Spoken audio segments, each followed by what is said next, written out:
Sickness is coming out of the swamp for you. Oh, Jeff's got a big buck. Let's see where. Tell us the story about this buck. He's out there huge.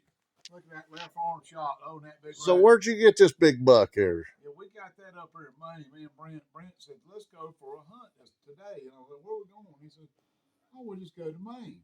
I said, "Oh, Maine, yeah, right." He goes, "Oh, we'll be up there tomorrow in 24 hours." I went, "Yeah, right." And so we get in the car, and sure enough, 24 hours later, we're in Maine, and on the north part of Maine, up there next to the Canadian line. And it's called the North Woods. North Woods. North Fork, I believe, wasn't it? No, where we at? Oh, it's the Forks, Maine. Yeah, we're way up there, right next to the Canadian line. Yep. And so Mr. Sickness says, "You're going to learn how to hunt. You think you know how to hunt, but you're going to really learn to hunt. Bring your get your little pencils sack lunch, and you get to sit out there and stand all day." And sit out there all day long, Mr. 12 hours a day, Mr. Hunt. And so the first day we went out, didn't see anything. And the second day, he said, "Jerry, what you need to do is go get the cedar tree. They're all over these roads right here. You got to roll in it." And I do, "What?" He goes, "Get over here in this tray, get it all over you." And I'm like, "This is crazy. Somebody think we're a Beverly Hillbilly." So we're out here rolling around all these cedar trees, got all the cedar smell. Go back down there, and I go down there, and I said, "Oh, God, next thing I know, I get lost. Just get right in the dark. And I can hear my heartbeat. I only had 3 bullets, no flashlight.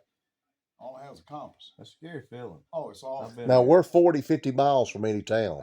We're wilderness. We're way out nowhere. We're in wilderness. Yeah, I've had that happen in Virginia in the mountains. Yeah, it was awful. Yeah, so I'm sitting there going, "Lord, if I ever need this, I need get me out of the woods." And I hear the woods go, "Woo!" I'm like, "Holy moly, I ain't got no flashlight." And the moose are over your head, the racks. And moose go, "Woo!" I mean, they had some weird, crazy sounds. So next thing you know, I'm like, "Lord, get me." I ain't never been lost for my life. I really was the scariest I've ever been in my life. God, get me out of these woods. So next thing I know, I'm going across the swamp, and my compass said go right and get out of it. I'm like, "Man, it's too thick. I'm scared to go through there. Might something bear get me." And I kept falling. Finally, I said, "Okay, I'm going through there." Well, I get through there, and I went, "Oh my Lord, there's the dirt road. I'm about 2 miles away, but I thank God I know where I'm going."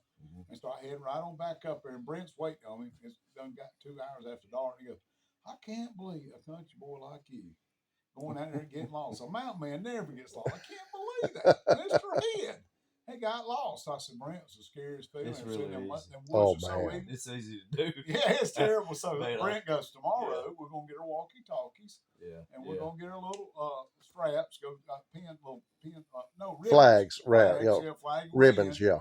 Won't get lost." So I thought, okay, I'll sit. You know what, Brent? You going back down there? I ain't going through that again. I'm sitting by the road, so I sit by the road all day. Didn't see nothing, and I'm thinking, on my farm, I got deer everywhere, and I've come all the way up here. I've not seen nothing. I drive all these miles sitting out on this roadway out nowhere, and I'm like, "No, this is crazy."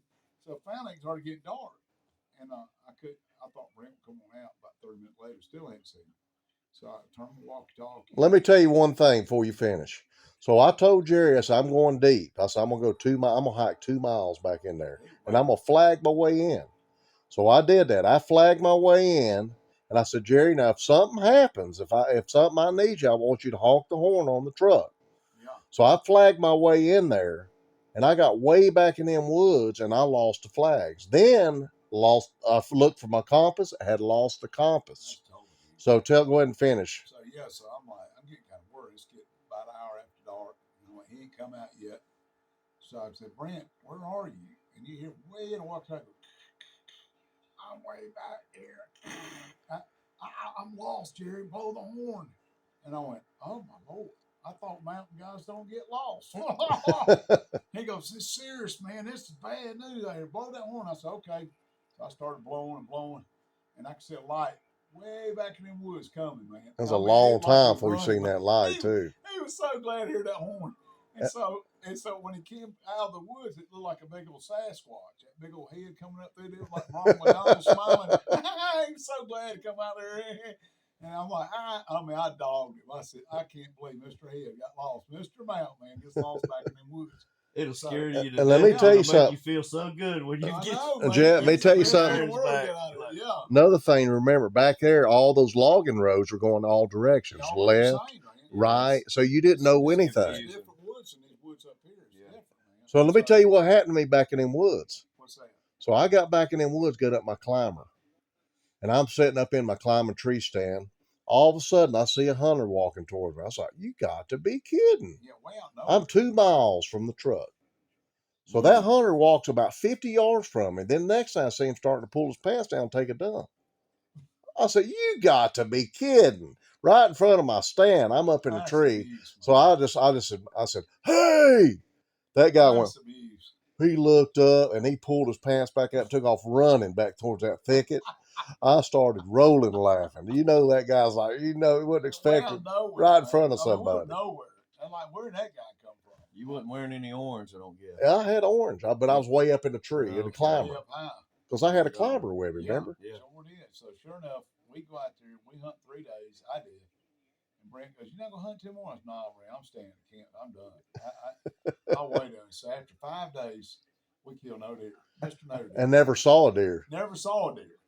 So and we also had a good time with the guys there. The people from New York. That's some loved neat in us. Pennsylvania. Pennsylvania, yeah, they loved it. So we started doing the fouillé and all that, playing pool, going, and so these people come around like, "Are y'all drinking?" And no, we don't drink. What's wrong with y'all? And the next thing they knew, we started doing that sickness, playing pool with everybody. We had the whole place sick. You remember that? Everybody being stupid. Everybody, and so we had all these people doing the sickness. So the next day I said, "Brent, we gotta go find some racks or something." We drove this far. Oh, yeah, here's about the rags. Yeah, so then we what was that little store on the right? Found a store, yeah. And saw that's the racks. There was 2 of them. They had 2 of them in there. Yeah, and for $50 a piece. I said, "Brent, we just gotta tell that story." We get back, here's our racks. And we drove all up there and got us a Mr. Rat. Look at this 140. He had a nice one. It was like a No, yours was bigger though. was mine bigger? Yeah. Yours? And so Brent said, "I'll tell you what, we get back, we'll mount them on deer and tell everybody it's our main deer." And so, sure enough, Brent did go get his mount. I got my mounted. He got it mounted to everybody. I told David, I said, "Look what we got, man." You know, I got one at the house that's on a plaque that's bigger than this one. It's really, it's, I like to see that. You see how this one is not symmetric? Mm-hmm. It's a little bit smaller. Oh yeah. This side is a little bit bigger. It's a little bit bigger than this side, and it's symmetric. Did you get it? And the tines are taller. No. Mm-hmm. That's probably a 150 then. Oh yeah, it's probably. The brow tines aren't this tall. The brow tines are probably more so about like that, probably. So here's what the real abuse was. So at that year, that was Yeah, definitely, man. That was 2001 when we went up there, and my buddy Dave, he ends up getting them giant up in Ohio. So he really abused me. So I'm like, oh my gosh, went bought. I had this deer bound, and he gets a real monster, 150s. After I spent all that money. Oh my God,